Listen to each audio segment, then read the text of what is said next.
guys, welcome to another video. Today we're reviewing What If Episode 2.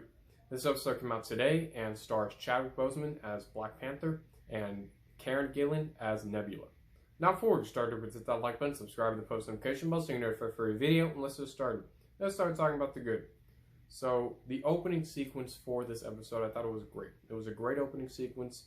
It fits the tone of this entire episode perfectly, and it works as a sort of introduction and section to get the audience excited. The twist on the events in Guardians of the Galaxy is fantastic. I thought that they did a great job with changing basically everything about the first Guardians of the Galaxy film and sort of making it... It's very weird how they do it in this episode. They make it so that's completely different from anything you saw in Guardians of the Galaxy. So the characters are different. Who plays the characters, those are different. The different events that happen, the relations between the characters, all of them are very, very different.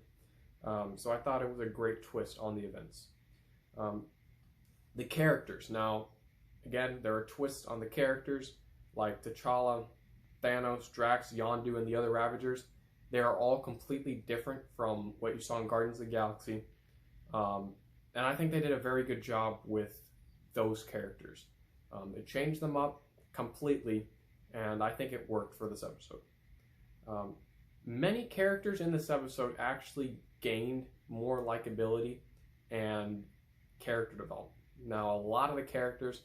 well, not a lot, but some of them in Guardians of the Galaxy, like the Collector, I didn't really care that much for. But in this episode, I think they did a better job with the Collector. The Collector, played by Benicio del Toro, he is given more to do in this episode than he did in Guardians of the Galaxy, in my opinion. So with the rest of the characters, I think they did a good job with expanding their roles in this episode. There are backstory sequences for T'Challa, which I thought they were great. Works for his character, and it makes sense for T'Challa in this episode. You see that he is Star-Lord in this episode, and the backstory sequences fit perfectly for his character. The explanation for how T'Challa becomes a Ravager instead of Peter Quill is awesome. It is a great explanation. I think they handled it very well in this episode, and I actually bought into how Black Panther becomes Star-Lord instead. Thanos. Now, Thanos is good, and his Black Order is very different. His Black Order is completely different from what we saw in the films. The Black Order now works for the Collector, and Thanos is a good guy in this episode.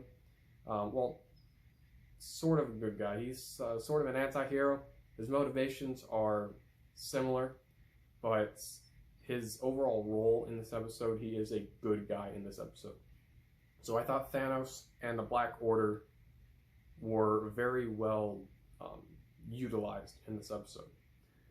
And the ending sequence. Now, the ending sequence with Peter Quill and Ego, great. A great ending sequence. It works because obviously it changes a lot of the things with those two characters in about, 30 seconds. It changes the dynamic between those two characters, and I think it works for this episode. Like I said, the multiverse and a lot of things are changing in this TV show. So I thought the ending sequence with Peter Quill and Ego was very well done. That's about it. There's nothing bad about this episode. What If Episode 2 is a great continuation of What If. It is very entertaining and introduces some interesting things that are happening with the MCU. So I'm going to give What If Episode 2 an A. Thank you for watching. Don't forget to hit that like button, subscribe to the post notification bell so you can notify for a video. I'm Peter. Thanks for watching.